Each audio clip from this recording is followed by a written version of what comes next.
زود على قد الايه الحاجه اللي احنا عاملينها. ادوات يا حبايبي، بسم الله ما شاء الله اهي. السبانخ كده نزلت ميتها في قلب التسبيكه بتاعتنا اللي احنا عاملينها اهي. اهي بصوا يا حبايبي اهي ما شاء الله. بصوا بسم الله ما شاء الله، والريحه والله يا جماعه تحفه تحفه. والله العظيم شويه سبانخ يستاهلوا بقكم ما شاء الله، الله اكبر يعني.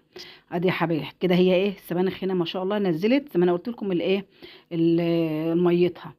طبعا نبدا احنا بقى بنزود الشوربه او العقد بتاعنا زي ما احنا بنقول او الشوربه اهيت.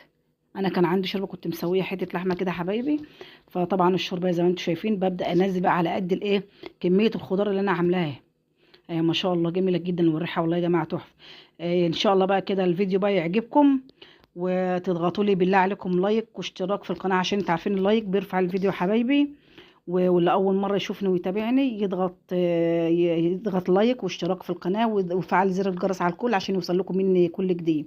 وتعليقاتكم الجميله والله العظيم اللي بتديني طاقه ايجابيه.